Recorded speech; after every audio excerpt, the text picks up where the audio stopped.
Hey, good morning, everybody. Welcome to Talking Niagara and welcome to the 4th of July 2025. Hey, to our American friends over there, have a great day today.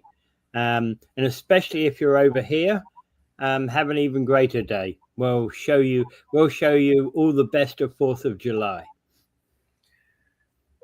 Yes, I hope we got a huge amount of American visitors today. And anyone that does see an American visitor, I think we should just give them a good nod saying, give them a hug. Give them a hug. Yeah. Thanks for coming. In this peculiar political climate that we haven't seen. Well, we'll get to it in a minute. But there's actually something that was saying that our American visitors are down, right? Yeah. Well, we'll get to that. We got a. Yeah, we got a few things, and we'll get to that later on today. Okay, so Niagara, there's, of course, with any holiday weekend, of course, and at the start of summer, realistically, this is week one. We're just getting to the end of week one of the summer vacation for the kids. There's, of course, tons of planned road work out there. Just a few that we know about is East Main between Wellington and River Road. Those lane closures for resurfacing and sewer work. This is in Welland. Highway 3 between Brookfield Road and Shirk Road, Port Coburn. Just tell everybody, like, these are places you should avoid. Avoid tonight, yeah. This is 9 a.m. till 3 p.m. today, right? Highway 405 near Queenston Lewiston Bridge, intermittent lane closures for maintenance. In fact, they're resurfacing the whole of that road. I doubt that it's near the Queenston Lewiston Bridge. It's actually during the whole length of it, because what they didn't manage to do last year was finish all the highway resurfacing, and they've had to, they're mainly done, but they've still got a lot of work to do on there, right? Highway 406 between Canberra Road and Port Robinson Road. You guys down there will know where that is.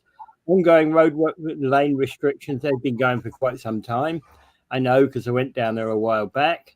Highway 420 between Stanley Avenue and Falls Avenue in Niagara Falls. So right close into the falls.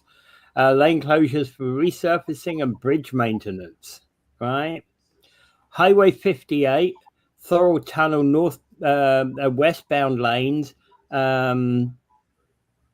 So that is got full nightly closures between 8:30 p.m. and 5:30 a.m. until the July the 7th. Actually, that's been going on for quite some time. I've been seeing notices on the QE for that one.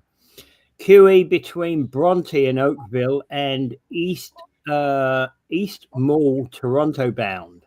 And they've got one alternate lane closed nightly from 10 p.m. till 5 a.m. until today. So that should be over with now. The Parkway is closed between Clifton Hill and Fraser Hill. Right. Fully closed by 8 p.m. Pedestrian safety during fireworks festivities is the challenge there. But Clifton Hill and Murray Street remain open. Right. And Wego and Rapids View Transit Shuttle will operate with delays during that time. Just so everybody knows. Okay? Yeah. Okay. Anything on that, Dave? Pardon me? Anything on that? Public service announcements more than anything else. Yeah, really. Just keep an eye on those roads, because you don't want to get really frustrated and think to yourself, once you're in a traffic jam, why didn't I look to see what roads were under construction? Yeah. And if you want to go to Ontario 511, they'll give you the construction notices. Okay, Ontario 511. That's good. Yeah. I think. Yeah. Ontario 511 gives you the road conditions, etc. And the good thing about it is it's a map. It gives you its interface is a map. So if you're plotting where you're going from to, check it out on the Ontario 511 before you go. Then you at least know where to expect roadworks. You can't always. Yeah, that's a good idea this time of year. Yeah. You can't always avoid them, but hey, it is what it is, right? Mm-hmm. Right. Okay. So, anything else on roadworks? No. We just have to kind of bring them up, just to make sure everybody's aware of them. Good morning, Betty. Have a great day. All right. Morning, Betty. Yeah. Okay, so moving on, a former hydro boss was paid $880,000 for 1.5 months. Hey, Dave, did you ever negotiate a contract with a nice golden, a golden arrival and a golden parachute? Hey, that's nice, isn't it? Well, I thought to myself the same as you're thinking. For a month and a half work, you get nearly $900,000. Nice work if you can get it. But the only trouble is she's going to have a major trouble getting another job. Pardon me? She's going to have major trouble getting another job. So that $800K is going to keep her alive until she does. Okay, well, let's tell everybody. Look, the former boss of Manitoba Hydro, she was in charge of Manitoba Hydro last year, and this year she only got a month and a half into her contract, and the province decided, no, she's not the one for the job, tossed her, but then had to pay off her contract. Now, normally she makes about $550,000 a year, but in order to buy out of her contract, it cost the Manitoba taxpayer nearly $900,000. Now, the reason why I put that there was because of the extraordinary compensation we have for CEOs. The government defends their decision, saying that's the kind of money you have to pay to get talent, and that's the kind of contract you have to apply to get the kind of talent we need. Is that so? Well, the irony here is, of course, Dave, is that if you look at people who are paid, who go into a CEO position in a normal, traditional, a for-profit corporation, and the larger corporations of the size of Manitoba Hydro, mid to large size corporations, will typically pay, a golden handshake of probably 500,000, maybe even $1 million. So it's not unheard of. It's not unheard of in the private sector. It happens a lot, and there's a recognition out there that if you get fired, particularly if you're fired from a public sector or a well-known job, it could take you a while to get a new job. Yeah, but these are government jobs. Now, I know this is a government job. I was worried about government jobs that have balloon, golden parachutes attached with them. But it's not atypical of a private sector. But my point is CEOs, they're being overpaid. If you go back to the 60s or 70s, CEO would be typically paid 40, 50 times what the average other management officials would be paid. But now they're being paid hundreds of times what the average person is being paid. Now, Manitoba Hydro is relatively small compared to, say, Ontario Hydro. Yeah. But what is it with these sweetheart packages? Actually, you're right. You're right about this. It used to be the kind of the guy the guy on the production line was paid X. The office worker was paid 2X. The the supervisor and the office worker were paid 2x. The people above them were typically paid 3 to 5x, and the CEO might well have been paid 10x. Well, it's more likely when when no, there but was previous articles about if you wind the clock back half a century, that's what it would have been. It's gone up. The gap has widened since then. Well, half a century. If you go back half a century, no, the CEOs were making 30 or 40 times, maybe 50 times what the average guy on the floor would be making. But now it's 300, 400, 500 times. Yeah, I know. It's ridiculous. It's gotten ridiculous. Yeah. So these are the running packages. Now I buy the Manitoba government's explanation is if you want a CEO that's worth their salt, you're going to have to pay that. Yeah. And you're going to have to pay the compensation for breaking a contract. So this woman, Jay Grewal, has to pay. Got like $880,000 for a month's worth of work, and that was a payout that was designed. And we have that same sort of payout when the people in our board of directors of our hospital years ago, when Kevin Smith got rid of them, they had to pay them off huge. Yeah, they had to pay them a huge compensation to get rid of them, get rid of inefficient people. Yeah. Now, in this particular we had to also do it for the. Remember, a few years ago, we had to do it for the CAO of the region, where there was that scandal about how they were employed. Exactly. Yeah. And so they're locked into these deals, but we can't seem to get away from them because nobody's going to sign a deal that doesn't look like that any longer. Yeah. Because they have choices, and if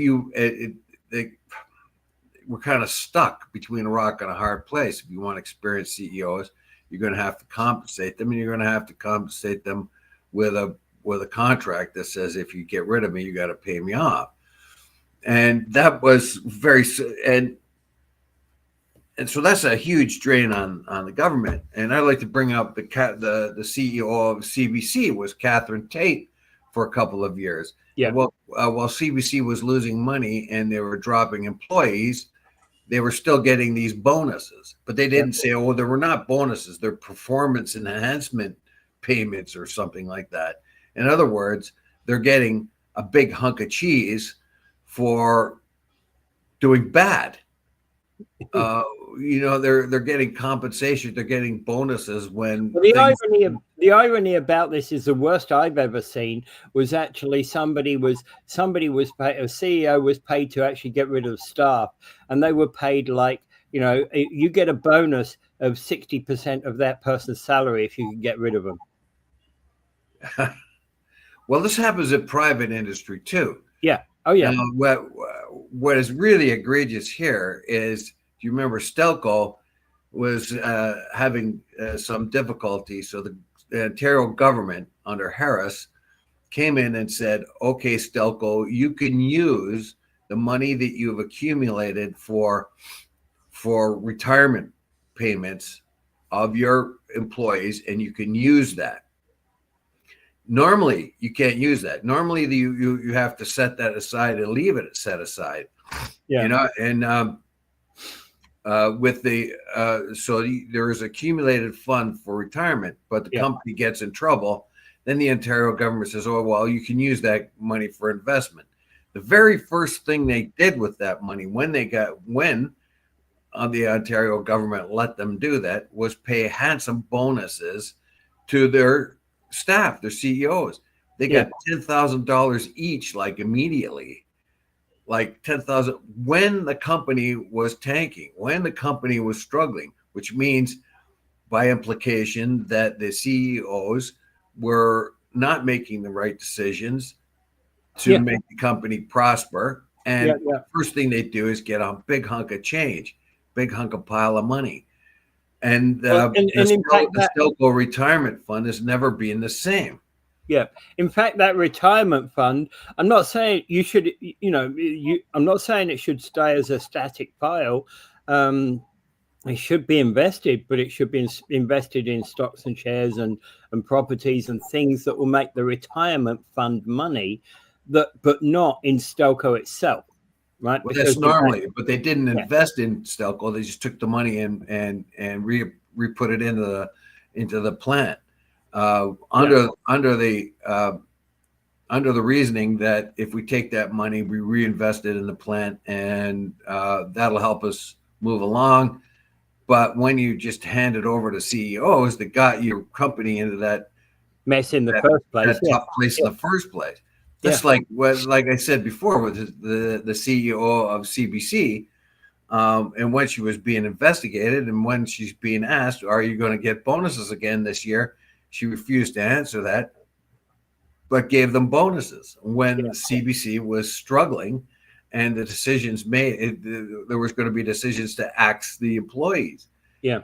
But they were going to get their bonuses, but the employees were going to get laid off.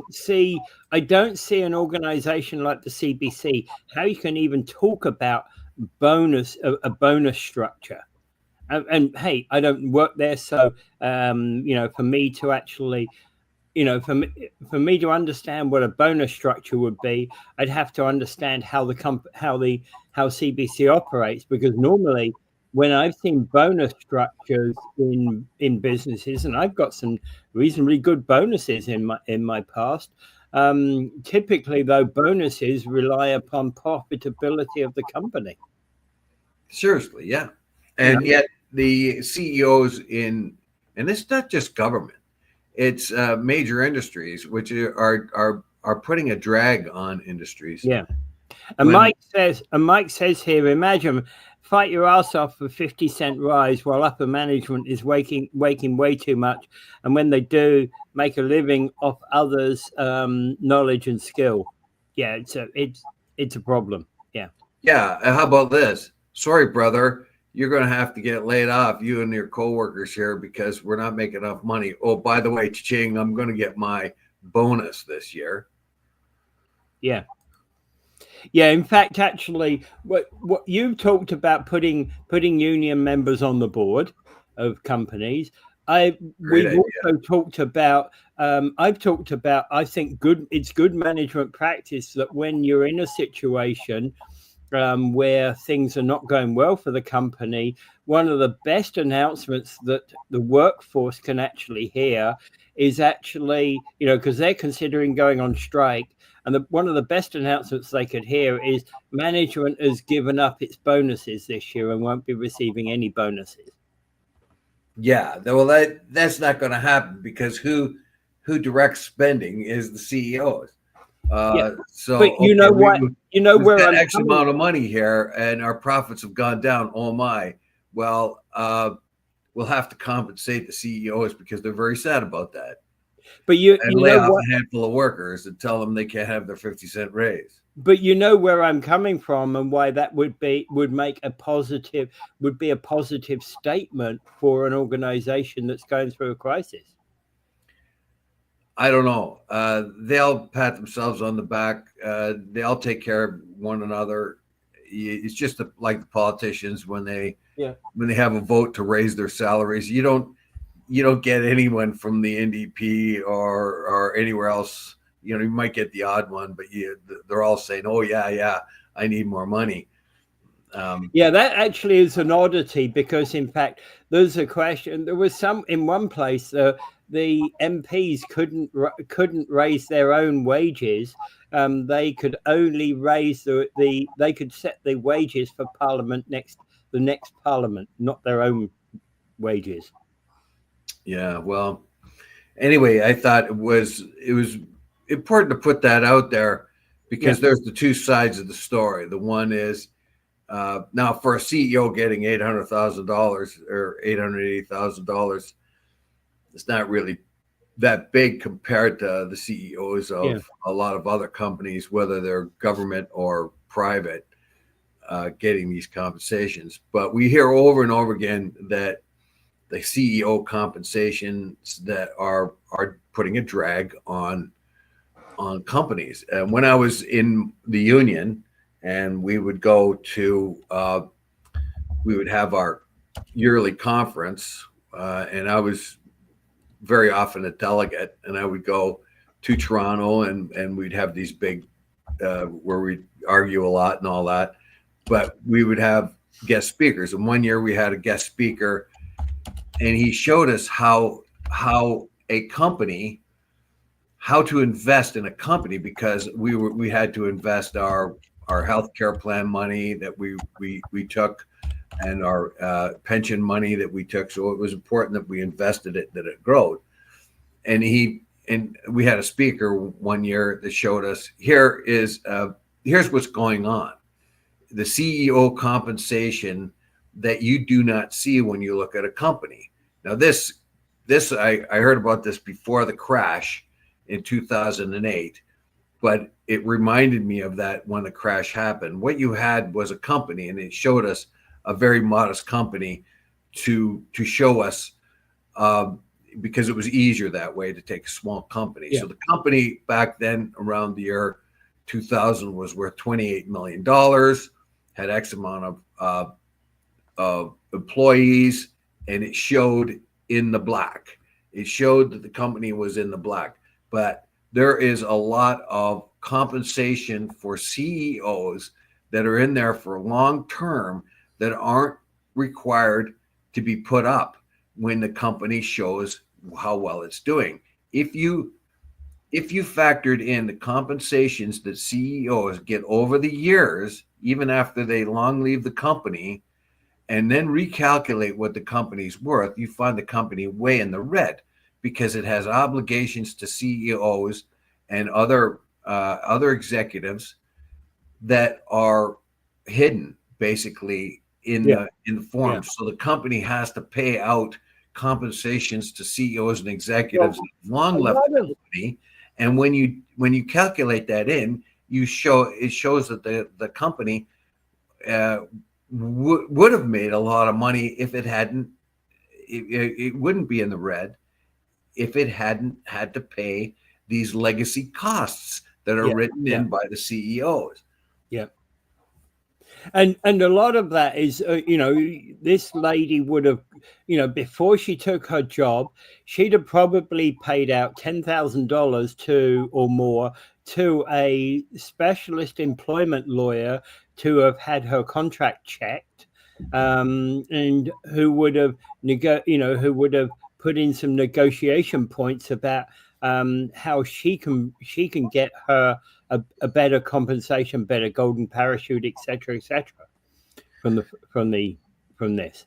Now, from the article, I can't determine whether or not she was doing her job well enough or not. Well, it seems that there was a political, more than anything, a decision comes down, because what she wanted to do was buy wind and renewable sources like wind and solar off of, particularly wind, off of private investors, people who put them up, like here in Ontario. Yeah. So want to buy the wind energy from private investors, whereas the province wants the Indigenous people to put them up, and they'll buy it from the Indigenous people. So the complications of that were not really well dressed out in the article, because the article's main purpose was to say, hey, look at this. For a month and a half, she got $880,000. Yeah. And that's it's a bit of an unfair way of putting it, isn't it? Yeah, they should have shaken down what did she do wrong. It seems to be political, not she may not have done anything wrong. If it was entirely political, her political bosses have decided to go a different direction. There's pretty well nothing you can do about that, right? No, not much. Yeah. Okay, so moving on, our markets making up for the dip in other markets are making up for the dip in American visitors to Niagara. Yeah, it says in the article there's been a small dip in American tourists coming through. I don't know if that is a couched comment. It could have been down huge, and they say, I don't know. I've bumped into more than a few Americans recently, in my travels around Niagara. American plates I've seen are on the rise, but hey, that just might be a personal observation. The Americans happen to be going, driving on roads in front of me, which I haven't seen for years, right? Well, they have ways in which to calculate that. Obviously, they have means by which to calculate that. Yeah, mine was just an empirical observation. It doesn't mean anything in the grand scheme of things. Yeah, like if you just happen to be there could be only 10 tourists come up and they all park in the same spot, and you park in beside them and say, "Wow, what a bumper crop of American tourists we have." Yeah, and I might have found the only 10 there are in the country. Yeah. So the data is very clear that there's less Americans coming up here, and I hope that it's not for the same reason why we're not going down there. They're not coming up here. I hope it's not because they think we're angry at them or going to get mad at the average American. Of course, we're beside ourselves when it comes to what the supreme leader down there is doing with the illegal tariffs and things like that against Canada. Of course, we're going to be upset about that, but we're not upset about the average American. So that has to be clear. But I don't know. The average American is also worried and also uncertain how to spend their money, because there is uncertainty, and until things settle out, until tariffs are clearly established, and until between the two countries and them, even themselves, like where's my money going to go? I don't know if the stock market's going up or if it's going to go down. Yeah. I don't know. Tourism is such a fickle industry that all you need is things like that. That you kind of go, whoa, wait a minute, we're not going on vacation this year. Well, I got to tell you, when I was last week, when I was going up to watch a game in Cambridge, the cars were like, it was a massive traffic jam on the other side of the highway, massive amounts of people, and I know huge amounts of them going to the States. Yeah, that's not stopping them go for the States if they got a couple of days off and they want to go to the States, do some shopping or whatever they want to do. Yeah. So, well, the biggest obstacle to us going over there is how low our dollar is. That's huge. I was going to bring that up. Yeah, too, and that was where I was leading. Yeah, because part of the problem with Canadians going to States is money, but also I have a friend that rents her place down in Florida, and her Canadian clients have said they felt they would betray the country if they went down there this year to Florida, and that's actually what they told her. Like they felt they would be betraying Canada by going down there and spending money down there, and so any Canadian client she had would tell her that. Yeah, and which is really unfortunate for a person like that who largely depends upon repeat business. Yeah, well, she'd have no problem renting it to anyone because Yeah. But one of the things a question here is who's coming instead. There's been a large surge in visitors from Europe, Asia, Latin America, and these travelers are booking longer stays, spending more per visit, and often combining Niagara with other destinations like Toronto and Montreal. Of course, like if you're going to fly all the way over here, you're not going to just go to Niagara Falls, are you? That's going to be on your list. Yeah. But if you're going to fly into Ontario, well, you're going to poke around Ontario for a while. Well, and the booking longer stays is an important thing because rather than an American might well be coming up here tonight, stay on Saturday, leave on Sunday because they've got to be back at work on Monday. There's a lot of rubber tire. They talk about the rubber tire traffic. Basically, those people. Those people were within 100 kilometers. That is a big source of our tourist dollars that 100-kilometer radius people can get here in an hour or two. Yeah, or 3 or 4 even, yeah.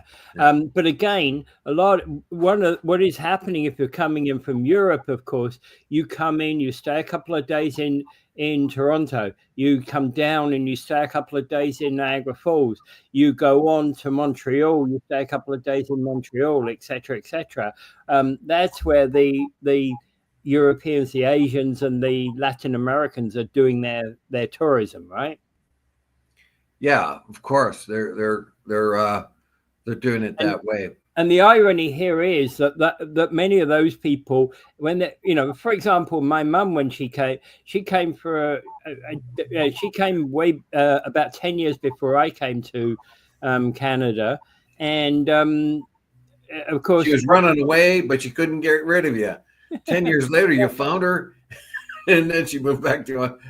No, she came about 10 years before I came, and she went to Toronto for a conference, and then as part of the conference stay, they took all international visitors on a coach trip to the falls. There you go. So and that happens all the time for a lot of organizations, right? If you're having a conference, say like the Kiwanis conference, if that had been in Toronto instead of Niagara Falls, there'd have been a bus trip down to the falls for the day or the afternoon or something. Yeah, basically, yeah, you do that kind of thing. When I go on conventions, let's say I went to Jamaica, there'd be field trips kind of thing that you could go on that tour you around to particular spots that are of interest. Yeah. And it's a nice little add-on to the convention. Yeah, exactly. And you added it on because the convention was already here in the falls. But many of those visitors may well have not gone straight back to Pearson and got onto the plane. They might well have taken a day or two in downtown Toronto. Yeah. Before returning, Uh-oh. Yeah. I gotta shoot my windows because the lawnmower guy's here. Lawnmower guy's here. Yeah. So, question about why the dip. Okay, so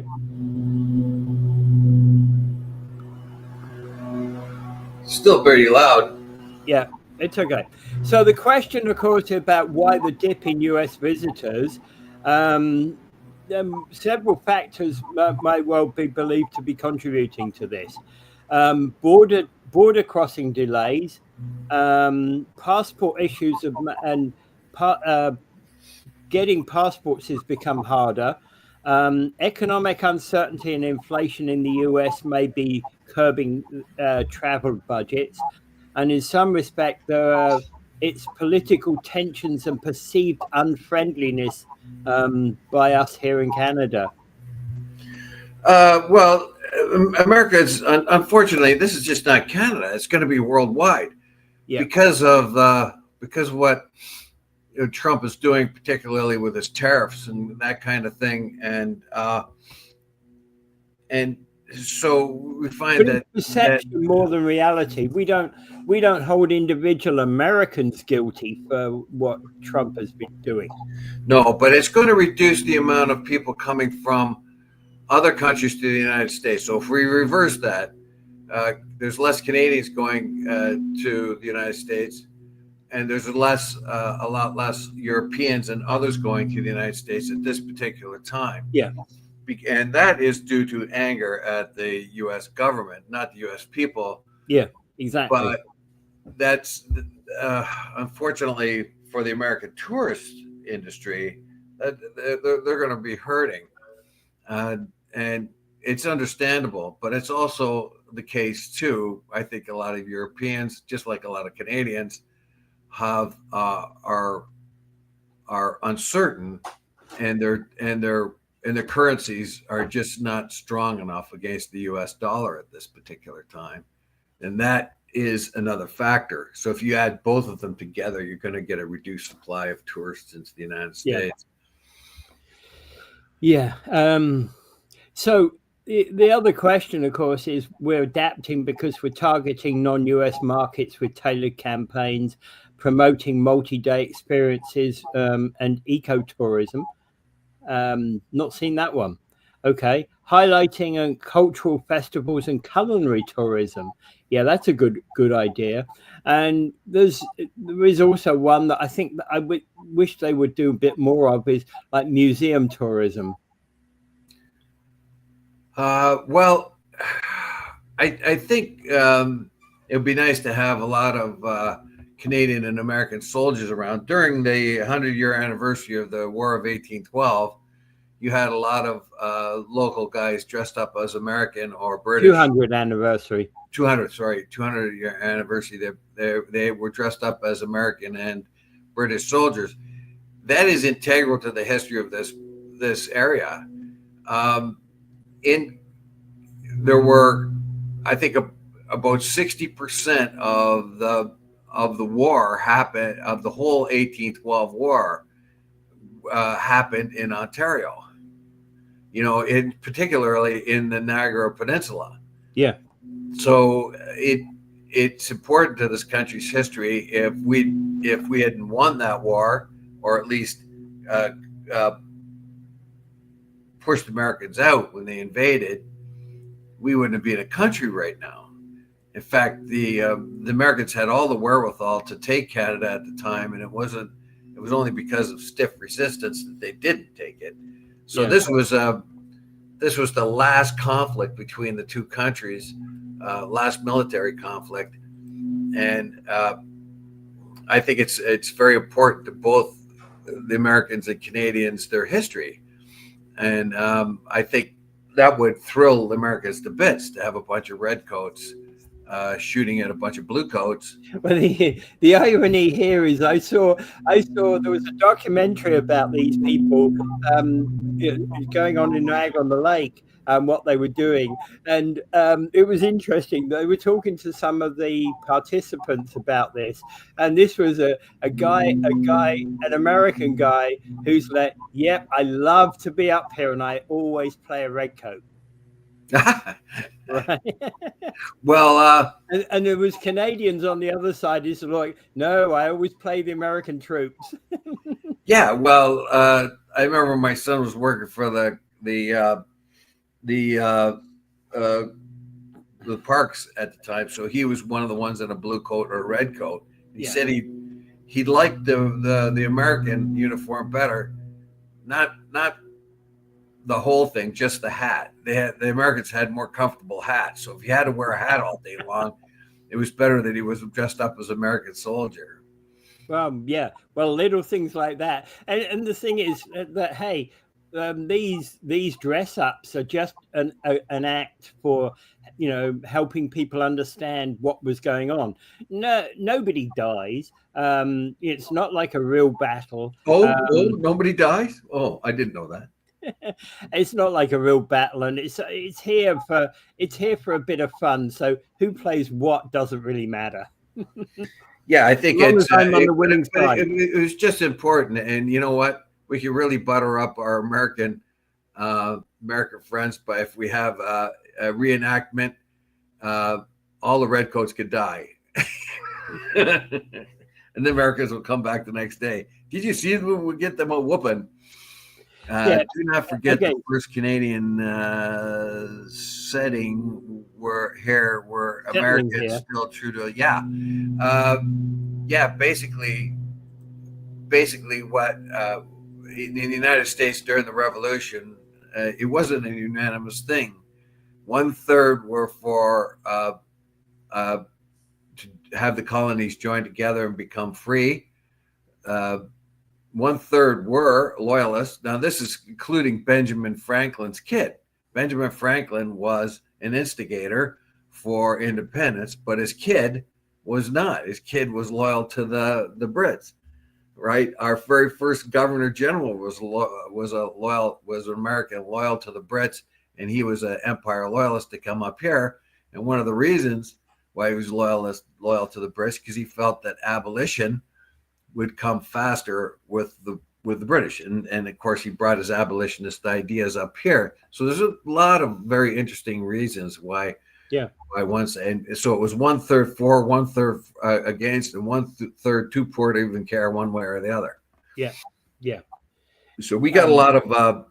Mike is right. There was the two waves. I read a book about it, and it was about the 1812 war. It was pretty good. The first wave were loyalists. They had they supported the crown, so they had to get out of the United States because they were going to get persecuted. So they came into Canada and started settling here. And then the second wave, they call it, the next wave was called the loyalist wave, but they weren't really loyalist. The government offered Americans free land or very low cost land to come up here. So the second wave of loyalists weren't actually loyalists. They came up here to get to take advantage of the land offerings that the Brits gave. A nice little chunk of change, yes. Yeah, so that's an interesting thing there. And that's one of the reasons why the Americans thought it would be a pushover, because they thought, and they were right, a huge amount of the Canadians at the time that were living here in Upper Canada could care less about politics and just wanted to get on with life. So they really didn't care who was running the show, whether it was Americans or Brits. Unfortunately, when the Americans came up here, they did a lot of damage, burned a lot of houses, knocked down. Instead of coming in and being like, good invaders and being nice to the locals, no, they weren't. They burned down the houses, they wrecked stuff. So that got the ire up for those people who previously could care less one way or another. Now said, okay, we got to get rid of these guys. They're making too much damage. Yeah, they're causing me economic harm. I'm gonna, better stab them in the gut with a bayonet because they're causing me economic harm. Yeah, that's the reason I'm joining up, kind of thing. Yeah, I get it. It was all kinds of very amusing stories. In the book, it had amusing stories like people who didn't really care, and they were supposed to be put into the militias and stuff like this, and the farmers would be going like this, blah blah blah blah blah, can't get me, and they're trying to catch a guy and put him in the militia or do something with him, and he just keeps running around taunting them and could never grab them. Yeah. And every time they go to his place, he's one step ahead of them and taunting them, you can't get me, kind of thing. And one of the very interesting stories of that book was the farmers of New England were supplying the British with beef and other foodstuffs. They found the British paid a good price and were easy to bargain with, good business partners. So, and in one place they had this kind of agreement. Look, we'll pretend to fight you and you pretend to fight us, okay? And then we'll just carry on our business as usual. That was like in New England there. And however, unfortunately, what happened was a bunch of Kentuckians came up and raided into Quebec and had to come out. The British commander had to go south of the border and say, look, we're going to have to get back at you somehow to show that we fought back, to keep the generals happy. So I tell you what, we'll come into this place, we'll burn down a couple of houses and stuff like that, make it look good. We'll come back and then just keep doing business. All was agreed to. And here, burn this one, and this one, right? Make it look good. And so they did. They came in, they made a raid. Paid for the rebuild. Yeah, and then back to business as usual. Yeah, well, the War of 1812 was kind of a funny thing anyway, because what always gets me, what gets me is actually about all the burnings that were going on, because places like Buffalo was burnt, places like Detroit were burnt, as well as York. Well, Washington was burnt in revenge for burning York. And although it looks good, it was a bad move militarily because it stopped them from moving on Baltimore. And while they were burning Washington, and Baltimore was much more of a military thing. The U.S. was able to reinforce the Baltimore, and so the Brits weren't able to take it. That would have been much more effective if they had taken it. So, although it looked good, here's the Brits burning down Washington as revenge for the Americans burning down Toronto. But yeah, there was burnings on all sides. Well, look, Port Dover was burned down. They burnt down. They destroyed parts of. They burnt Niagara on the Lake, which was then I think called Newark. And that's what they would do. They would burn things down, and that's what got the hackles up to those people who previously could care less one way or the other. Yeah, because suddenly it's economic interests that are starting to come into play. Yeah. And they were making, while they were making money, they didn't care. But when they stopped making money because of the war, now they care. Well, when their houses were getting burned down. Yeah, and that as well. Yeah, exactly. And it's always some poor stooge that got its house burned down, right? Yeah. But again, hey. And churches were being burnt down, and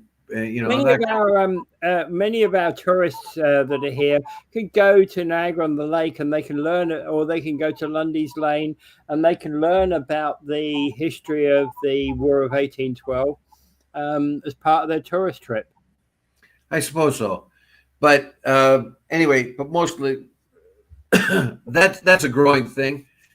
People go into the gorge now, not just to go look at the water and go down up and down the river in whirlpool boats and stuff. They go down there to learn the geology of the area. I mean, you go back at the bottom of that gorge is 480 million years back in history. There's fossils and there's things to be told about that. That's a lot of people are more interested in those kind of things nowadays. They still like to go on the Ferris wheel, but also they have a bit of environmental tourism and historic tourism and geological tourism, because the average person today are better educated and have a wider knowledge base, and they're interested in more things. Yeah. All right. Moving on. Poilievre has to contend with Alberta separatists now in when he's fighting for his new Commons seat out in Alberta. It's Battle River Crowfoot. That's it. I was going to say Battle Creek Crowfoot, but yeah, it's Battle River Crowfoot.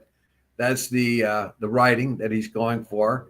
He should be able to get it easily, because the previous guy who's giving it up and giving it to Poilievre for the by-election found that 83% of the people there voted for Conservatives. Won't be the same this time. Yeah, won't be the same this time, but again, it's unlikely to reduce beneath the 50 percentile mark. I think it's going to be at least 80%, but I don't see anywhere else. Remember, Poilievre, he is very, very, when he wants to be, he is very personable one-on-one. He's very personable one-on-one. And he's able to talk to people very well. The character assassination stuff and the populist stuff that he was trying would have worked if it weren't for the supreme leader down south coming into power. That scared people off of Conservatives, because they sounded like the big orangutan. And so so unfortunately for Pierre Poilievre, he got a huge amount of seats, though, more than Conservatives have for a very long time. So there were successes. So he's not going to have any problem getting in there. The separatist thing is an issue, though, and he's going to have to try to diffuse that, because he's a person that believes in Canada, and there's a growing separatist movement, a growing anger out in Alberta, and growing anger about equalization payments that are coming out of Alberta and so on. So there's a lot of stuff that was left unattended by the Trudeau government. The Trudeau government had a chance to make inroads in the West when Trudeau first got in, because he got more votes out West than Liberals normally do, and he blew it right away. And actually, right away he concentrated on other things and did not help Albertans at all. And you could see that all the conservative talking points that says of how to fix that is exactly what Carney's using now. Yeah, and I didn't know this, but Polyev is it comes from Calgary. You didn't know that? No, I didn't know that. No. He's an interesting story. It's funny because I just made the assumption that he came from Quebec, being a Frenchman. No. Yeah. Remember, Polyev is an adopted kid. Yeah, I knew that. Yeah. He's adopted, so he took on the names of his parents, and he's got an interesting story. He was a single mom, had to give him up. That's one of the reasons why he's so he's anti-abortion. He's a pro-life guy, because he knows that in a different time, he would have just been aborted, quick and simple, because his mom was pregnant out of wedlock. Yeah. And didn't have a partner. Nowadays, what happens is there is no second thought. I knew that story about him and why he, but again, I just didn't know he was from Calgary by birth. I just assumed that he adopted. I didn't know that part of him, but that's fine. And then his parents broke up, but he still it's really interesting. And his father turned gay, so it's not your usual story. And I've got some affinity with him, though, because he was a good wrestler at one time, but then he got injured, and that was sort of the end of his wrestling career. And I got injured during wrestling, and right as when I was a SASA champion, the first match I had the following year, a guy put me in a Japanese wizard, popped my shoulder, and I was never the wrestler thereafter. So I know exactly what he's going through, that kind of thing. But so, yeah, he's an interesting guy, and now he's pretty much he's got to be survivor. Like, is he relevant anymore? That question keeps coming up over and over again, but only because he hasn't been in Parliament, and only because we haven't heard him speak as we normally do. Yeah. I think he will become even more relevant, but it's going to be very hard for him to unseat Carney if Carney is even moderately successful. Do we know by any chance when the date is of this by-election? I know Carney promised to speed it up. Well, he did. He was true to his word. He let it happen. He got the paperwork out of the way. Dates. I've not seen any of the dates as yet. Maybe too early. After all, we've been back in Parliament only a month or so, haven't we? Yeah. So I imagine that the silly games between Trudeau and Polyev, where Trudeau looked pretty bad a lot in those exchanges, will not happen between him and Carney. There will be more solid objective. Oh, I think so. Yeah. Yeah. Carney's a much harder person. We don't like it. Yeah. It's not because you're acting like a goof or you get black-faced and you say lolly-dotty stuff.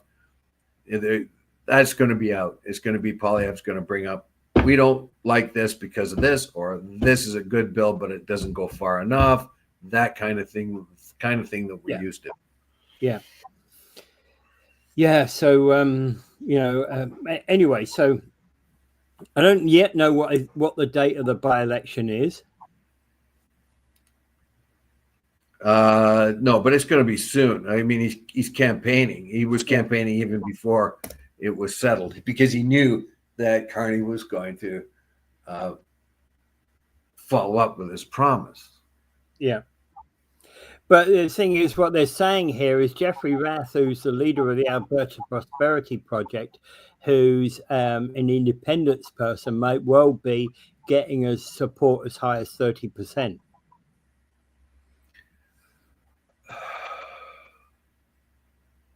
A 30%? That's what they're saying.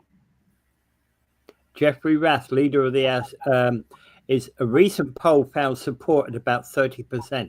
But there's a difference between support when you don't have a by-election actually named and support when you've got a by-election. Let's be honest about that.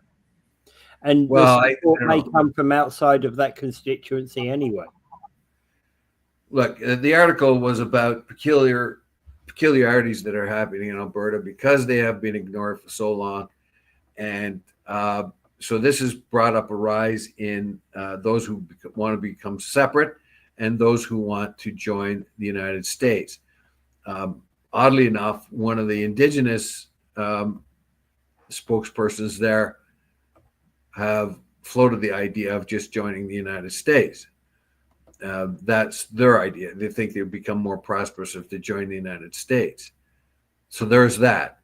Mm-hmm. But the vast majority of Albertans at this particular time are still true blue Canadians, but they do want attention and they do want Senate reform. In this article, it says that the province of Alberta has only 5 representatives in the upper chamber in the Senate. PEI, which has a population of 180,000, has 4. That's a bit out of order. Fair? How could that be fair to Alberta? Yeah. That's not fair to Alberta because, Alberta's population is much higher than the other one. Yeah. Well, it's there's a problem. But based on the idea that you give PEI representation so that it doesn't get overlooked, but they got 180,000 people. They got 4 senators. Yeah, that's got a place like Alberta that's got I think it's a couple million now, and it doesn't have a huge population, but let's say it's got a couple million. Yeah, but and you're giving them 5, and then you're really weighting things down with Ontario and Quebec, who have huge amounts of representation. So you either get rid of that upper chamber or you reform it. Yeah. If you're going to reform no matter which way you're going to do it, if you reform the Senate, even if you would put it on a balanced population, PEI will actually have, even if they only got 1 vote, it would be higher representation than their population suggests. And that's the trouble with that kind of thing. Whatever we do, I think Senate reform has probably got to come. Yeah, well, everybody wants to stay away from that because it's a useful tool to reward people. For one thing, it's also a useful tool to say to go back here, you've got more say than you have money.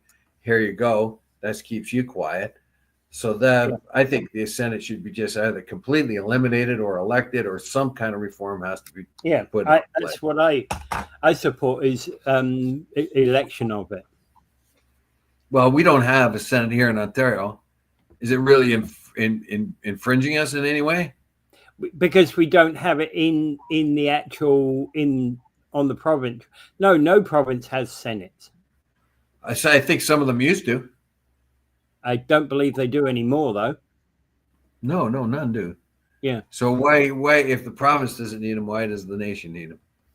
The nation just needs them because it's an extra level of looking at the laws, just basically getting somebody else in to look at them. It's a way for the party in power to stack the Senate to make it tough on the next party coming in. That needs to stop. Right? Yeah. So the Senate is a completely useless body, I think. But anyway, that neither here nor there. But that's one of the things that the Albertans are bumming about. Equalization payments. Also, because they feel they're paying out too much in equalization payments right now. Well, I like to remind them that at different times, the other provinces were paying out huge. There was a time that Ontario was we floating the still whole pay country, basically. So we when pay too much. when We your don't time get, comes, sometimes you're a taker, sometimes you're a giver, and that's all there is to it. Now, well, Quebec is just we one of pay those out. places that just takes. The Maritime provinces is another place that just takes, right, and can't contribute. However, Alberta has a certain amount of wealth, like Ontario used to. It's just their turn. Honestly, Dave, Ontario is still a net contributor. Not, we don't get back. We don't get back anywhere near what we contribute to the federal budget. Yeah, but it used to be worse. And agreed. So there are real reasonable complaints that Alberta has, and let's make it very clear that the Liberal government lost their support out west because of their policies and unrealistic policies for pollution control, unrealistic policies of reducing oil. I mean, really, the government wants to reduce oil production so it can meet its environmental targets.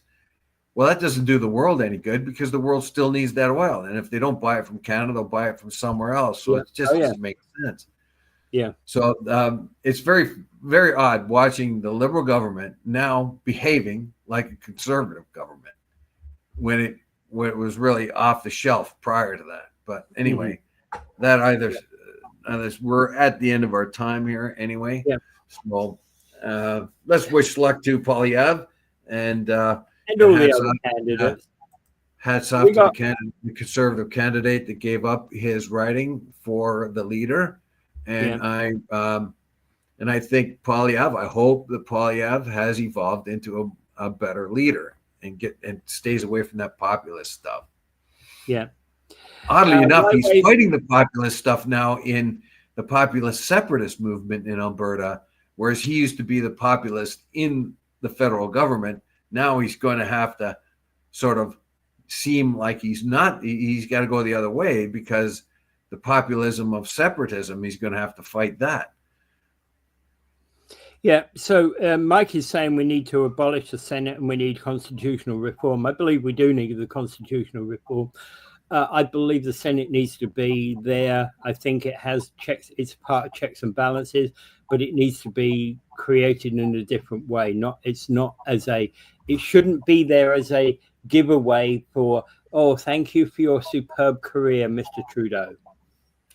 Right now, we have to zero in on economy because you cannot have a strong democracy without having a strong economy.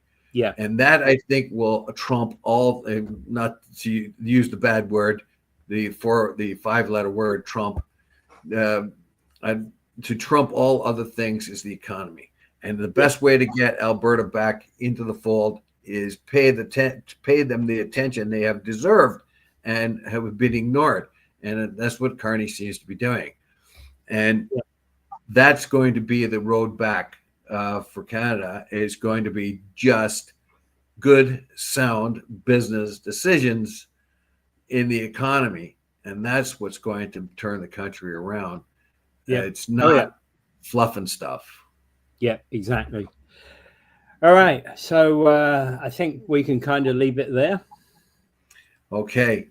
And without further ado, I bid you adieu. But do remember that Gaza, never forget it. Outrages happening every day there. And Netanyahu's coming to the United States next week on the 7th, I think he is. And he really has a silver tongue. He knows how to use American presidents one right after the other. He had a little less luck with Obama, but you mean Biden? Biden? Well, no, Obama resisted him. Biden didn't. Oh. Biden just said, you shouldn't do that. Here's some bombs to do it. So and plus Biden was the number one receiver of APEC payments throughout his political career. Nobody comes close to him. Yeah. So Netanyahu has been able to call the shots in Washington year after year, either by issuing statements of fear or complimenting the president. He is a very capable politician, and he knows how to use America very well. So I don't think Trump's up to him. I think Trump's a junior, and he's going to take all the compliments and do what Netanyahu wants him to do. Anyway, we'll see. Without further ado, I bid you adieu. Yeah. Bye.